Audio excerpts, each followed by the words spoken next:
So I'm just going to give you a little background about what I've discovered in actually the past few weeks.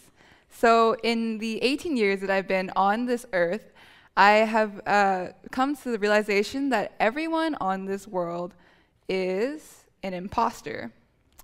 Look to your left, that person on your right, all of you are imposters.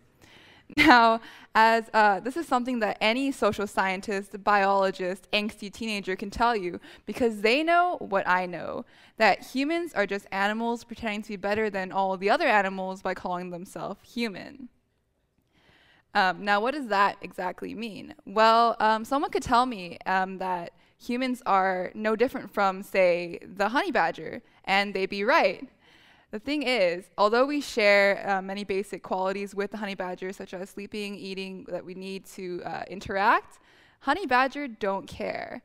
And what I mean by that is that when it comes to choosing a mate, the honey badger and other animals don't seem to have as many qualms as we do.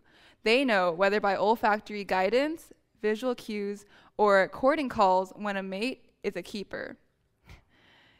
Humans, on the other hand, seem to have problems maintaining even a single relationship, even though falling in love is relatively easy. Trust me, as a high school senior, smack dab in the middle of a hormone fest, I know very well how alluring the call of love can be, and how ridiculous it is. Here are just some scientific facts about what love can do to humans and how weird it actually is. So when a human is in love, the brain releases high levels of oxytocin and dopamine while blocking off parts of the frontal cortex, which are related to judgment and assessment of other individuals. In simpler terms, this means that the brain has basically drugged itself with the same levels as cocaine usage and has stopped all ability to think rationally. And that's not it at all. When you are in love, the brain decreases levels of serotonin to the same levels as a patient with obsessive compulsive disorder. And what that means is that when you're in love, you become obsessed, and I mean obsessed. Like, all you can think about is the other person. And furthermore, when humans are in love, they love visually. So love at first sight is actually a very real phenomenon, and it gets worse the more you stare at the other person, which we typically do. We just kind of like look and we stop, and we're just like... And so thus far, we've established that a human in love is an obsessed, drugged up, judgment-lacking individual who's relatively shallow. And that's not even the worst part.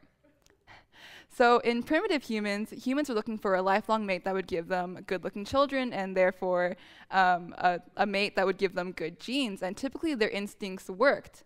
But in today's dating scene, it's much more complicated, and there's not actually as many steps involved, which makes it harder for us to find meaningful relationships. So what happens now is that we go online and we edit ourselves, and we become this other self, become more perfect. And that's a problem because, like I told you guys, we're all imposters. So let's say that you actually go on this dating profile and you change up your profile to reflect what you think is attractive. And let's say that you meet someone and you really like them. You start chatting them up and they're really great. And then you decide that you want to meet in person. But suddenly you find that you're really disappointed. And no, I'm not talking about catfishing at all. I'm talking about something completely different. What happens is that when you communicate online, everything is filtered through your brain, and you sound more suave, more sophisticated, more perfect, more grammatically correct, because you're trying to attract that other person. But it's not really a representation of yourself. And the other problem is that we love visually, as I said before. So what happens is that in the meantime, while you've been chatting this person up online, you haven't actually had any real face-to-face contact with them. It's just been looking at their profile, maybe Facebook stalking a little bit. And what happens is your brain kind of replaces that need for a visual love by creating an ideal person made from their personality, the way they talk, the way they make you feel. And the problem is that this ideal person doesn't actually exist.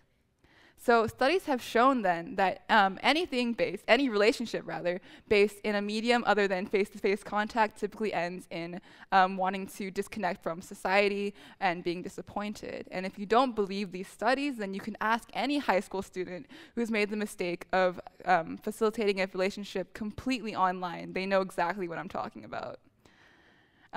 So that's not to say that it's not impossible to fall in love with a stranger. 1 in 4 people in relationships typically do find love online. But another study has also shown that relationships that begin online end within a year.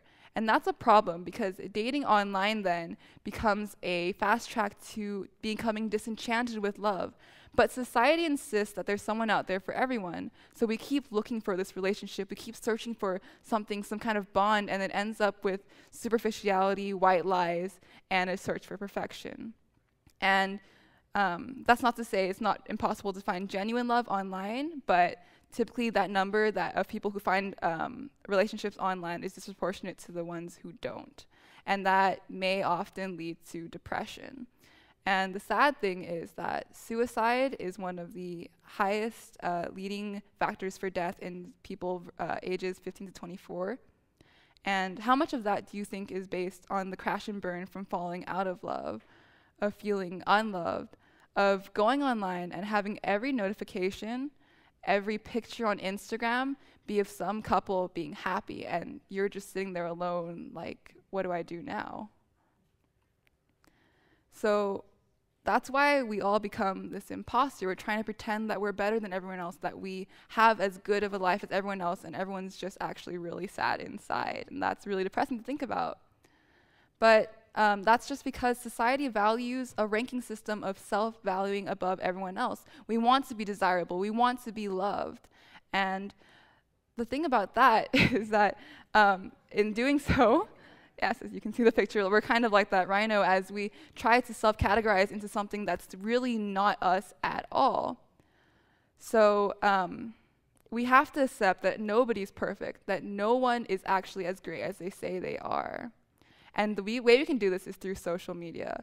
It seems kind of counterintuitive, as I've been talking kind of against dating online, but really, social media is not the road to loneliness, it's the road to connection. And what that means is that we can use these connections online and transfer them into real life. And in doing so, we can create a world where everyone can interact in real life and have the internet be the gateway into that real life interaction. And if we can accept that everyone online is not as perfect as they think they want to be, and that we can accept everyone's flaws, then maybe we can create this world where love becomes something more than superficiality, where we can understand this affliction called affection, and hopefully use it to understand everything about love in general, such that in the end, we are all in love with this idea called love and all of its obsessive, drug-inducing, judgment-lacking parts and its wonderful qualities. Thank you.